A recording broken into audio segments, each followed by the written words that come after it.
Greetings, fellow men of culture. As always, I'm broadcasting live from the peak of Thundercock Mountain. As far as stupid entertainment companies go, Sony may just be one of the most brain dead on God's green flat earth. As dumb as when I put all my might and willpower into one single jump, thinking I would shoot right through the roof and into the sky. But I cleared maybe 6 inches, and when I landed, my anus fell off. When it comes to pulling their pants down and slapping their little Doniker all over their customers' faces, no tech or gaming company has a smaller Doniker than Sony, and no other company slaps their customers as viciously with it. Over the last few weeks, Sony's made some of the dumbest and most anti-consumer moves of any of the big gaming companies. One of my favorite all-time slap-in-the-face promos ever cut by an evil corporation took place earlier this week. On July 1st, April Fool's Day, 2026, Sony announced on the official PlayStation blog that all physical video game production is ending in January 2028. From that point on, all new first and third-party titles available on the PlayStation 5 will be digital download only. Sony has decided to motorboat their player base in between a baboon's bright red ass cheeks, and are eliminating all purchasing options on their platforms except for the PlayStation Store, the only store they have 100% control over. That means if the PlayStation 5 is your only method to play video games, which it is for millions of people, your ability to shop around for the best price or buy used is going to expire. Even Domino's Pizza is getting in on mocking them for this, claiming they're switching to digital-only pizza in the future. Really quick, I want to thank this video's sponsors, my channel members.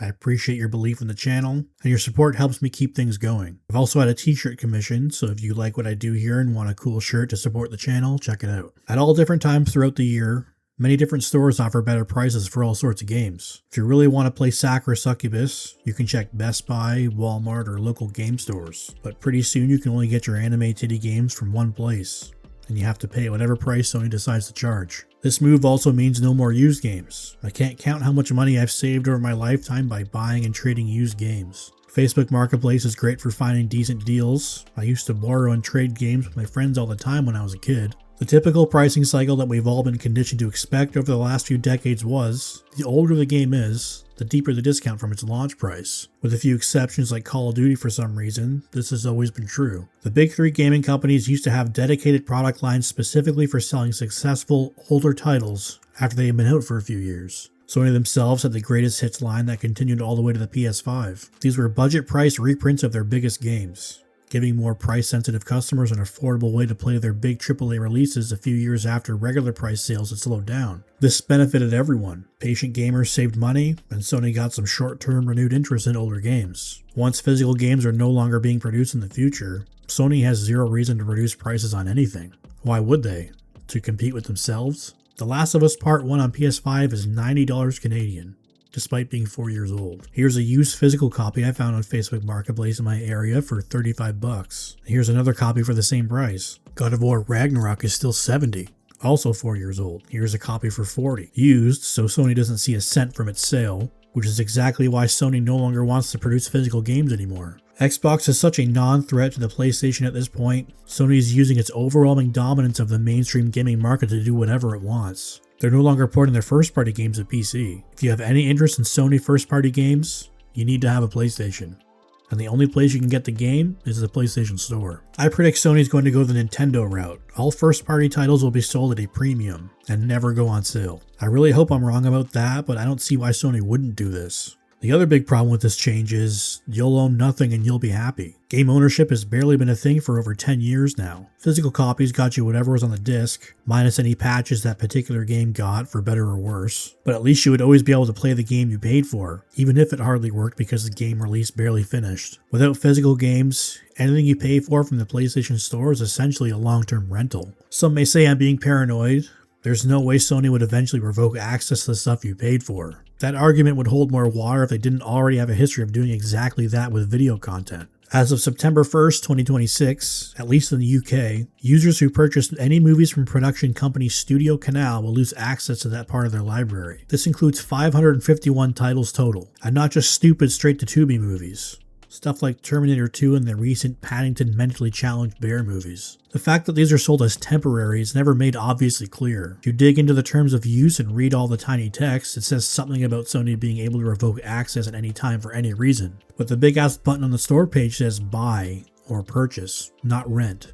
which is essentially what you're doing with anything you pay for from the PlayStation Store. This isn't the first time Sony has tried this either. Back in 2023, Sony's licensing agreement with Discovery expired, so all of that video content would be removed from customers' libraries. The backlash was bad enough that Sony eventually caved and renewed the license. Sony is renting the right to rent this content to customers. They are selling us stuff that they themselves don't even own. How is this allowed to happen? If I sold an extra large black double-sided dildo to your grandma, even though it's not mine, it's my dad's, your grandma should have every right to come back and beat me with the dildo. But huge corporations are allowed to do this to us, with zero threat of a black dildo in the future. I don't believe Sony will treat gaming content any different than video content. Once the license expires on their end, your game is spread to the ether. I made a video nearly a year ago about how Sony pretty much has no competition in the console space. Nintendo is their biggest threat, but ever since the Wii, they're kind of in their own lane. There's some crossover for sure, but when it comes to the big budget cinematic experience, Sony is the one publisher offering that. Xbox tries, but most of their first-party titles are coming to PlayStation anyway. When it comes to digital-only marketplaces, I guess Steam is the only thing the PlayStation Store can be compared to. For as much love as Valve gets, it's the same deal over there. You purchase a temporary license to a digital game on Steam, although Valve has more of my trust since they seem to lean heavy on the customer side in situations where things go wrong. At least there is some choice on the PC side. The good old games launcher is a digital marketplace, but every purchase includes an offline installer that you can store forever and install on as many systems as you want. You can even store these installers on thumb drives, then put the drive up your bum. There's no way Sony can't figure out a way to implement this on their console so customers don't have to rely on them keeping their servers up forever. Sony has proven several times that they'll just take your stuff away. It may not be soon, but it'll happen eventually. The PS3 and Vita stores are all shutting down completely by July of 2027. To ease the transition, players will still be able to download previously purchased content after the closing date for the foreseeable future. If there's anything you could possibly want from either of these stores, make sure you download it at some point in the next few years, since it's going away eventually. This is just a rumor at this point, but apparently Sony's looking at 2027 as a possible release date for the PS6. Considering January 2028 is the cutoff for producing physical games, this console won't have a disk drive at all, just varying hard drive sizes. It feels like we've barely taken advantage of the PS5, but they're already looking forward to the next hardware iteration. The all-digital future is here,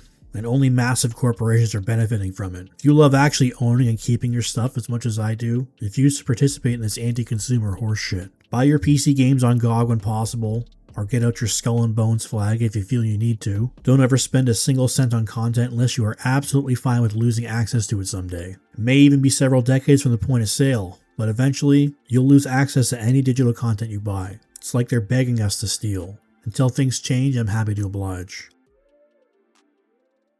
Thank you for watching. If you enjoyed the video, I'd appreciate a like and subscribe, and I'll see you all in the next one.